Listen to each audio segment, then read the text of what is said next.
Bienvenidos al análisis geopolítico de hoy, miércoles 12 de agosto, en Geopolítica Diaria. En las últimas 24 horas la fuerza militar volvió a imponerse sobre la diplomacia en varios puntos del planeta a la vez. Un buque fue atacado por Estados Unidos en el Golfo de Omán, ambulancias fueron alcanzadas en el sur del Líbano y un ataque con misiles de origen norcoreano dejó muertos en Ucrania. Frente a esta escalada simultánea, repasamos qué dice cada actor implicado antes de que sea el propio oyente quien construya su criterio. Ayer martes, fuerzas de Estados Unidos dispararon 2 misiles Hellfire desde un helicóptero naval contra el buque de carga Vela Nova, con bandera de Panamá, cuando intentaba dirigirse hacia un puerto iraní por el Golfo de Omán. Según el Comando Central de Estados Unidos, conocido por su sigla en inglés CENTCOM, la tripulación ignoró advertencias repetidas antes de que el ataque inutilizara el timón de la embarcación, sin que se reportaran heridos. CENTCOM precisó que desde julio ha redirigido 55 buques que intentaban romper el bloqueo naval sobre los puertos iraníes, deshabilitado a 3 y abordado a otros 2. El propio presidente Donald Trump reforzó el mensaje horas después, al declarar que Estados Unidos tiene control total del estrecho de Hormuz y advertir que Irán será destruida si intenta actuar contra esa posición. Datos de tráfico marítimo citados por firmas de inteligencia como Kepler, sin embargo, muestran que el paso de buques por el estrecho sigue muy por debajo de los niveles previos a la guerra, lo que contradice la idea de una situación plenamente normalizada. Hasta el momento, Irán no se ha pronunciado sobre el ataque al Vela Nova.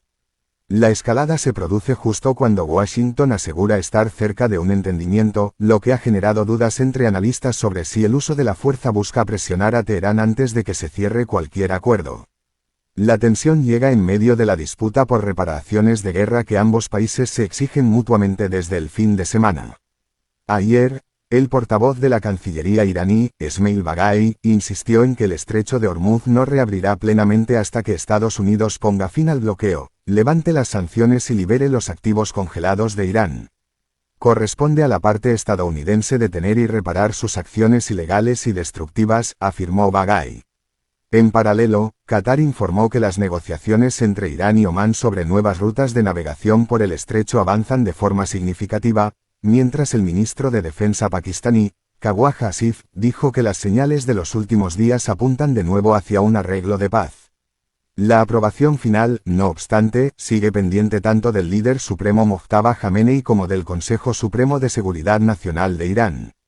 El estancamiento mantiene elevados los precios del petróleo, ya que el estrecho concentra habitualmente una quinta parte del comercio mundial de crudo y gas licuado.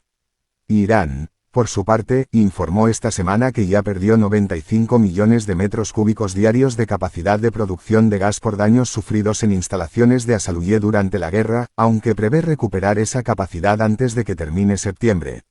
En el Mar Rojo, un ataque contra el buque de carga Tijamá en el estrecho de Bab el-Mandeb dejó el primer saldo mortal directo de la campaña que los hutíes yemeníes mantienen contra buques vinculados a Arabia Saudita.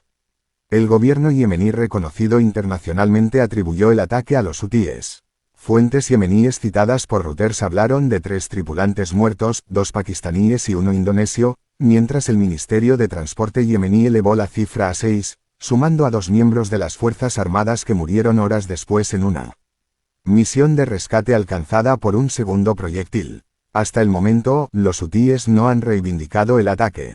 El propio Trump extendió esta semana su lógica de reparaciones más allá de Irán, al plantear que también deberían pagarse compensaciones por los daños causados en Líbano, Siria, Yemen y Gaza, 4 frentes donde Washington media procesos de negociación en curso.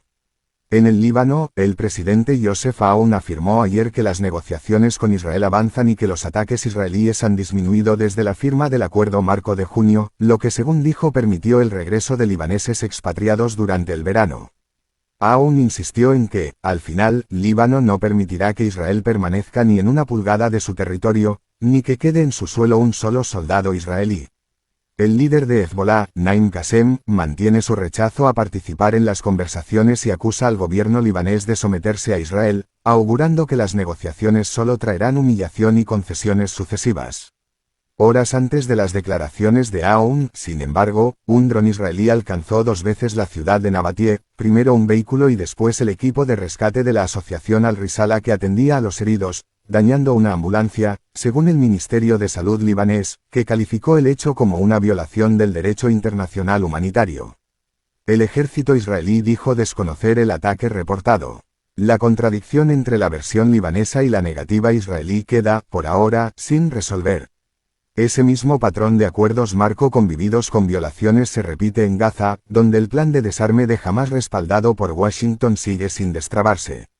El primer ministro israelí, Benjamín Netanyahu, mantiene su rechazo al documento de 15 puntos de la Junta de Paz y exige el desarme total de Hamás, incluidas las armas ligeras, antes de cualquier retirada más allá de las líneas actuales, postura respaldada por el ministro de Finanzas Bezalel Smotrich.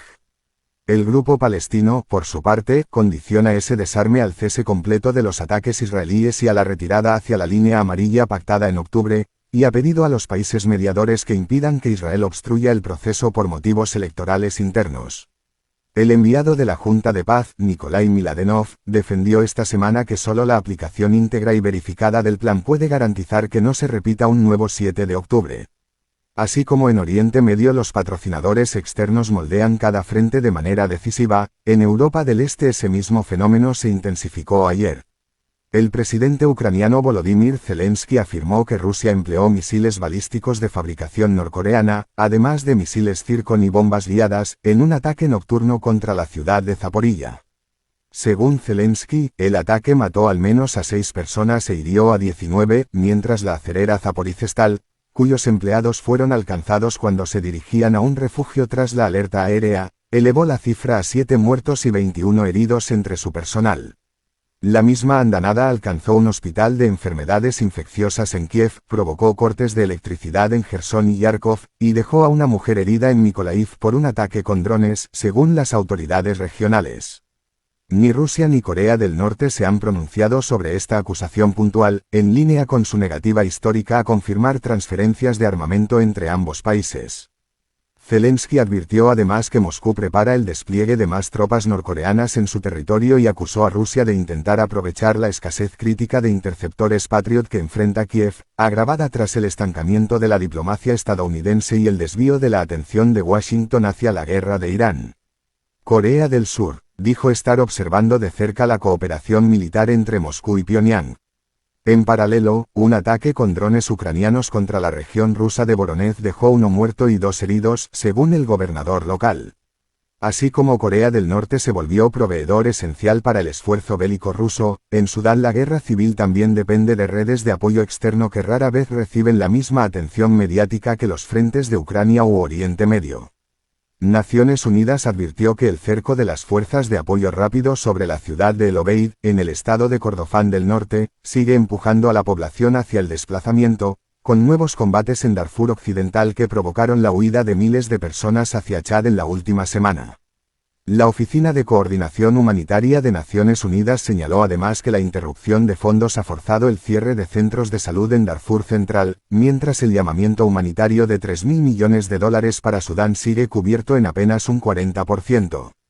Grupos de derechos humanos han acusado a Emiratos Árabes Unidos de sostener militarmente a las fuerzas de apoyo rápido, algo que el gobierno emiratí niega de forma reiterada.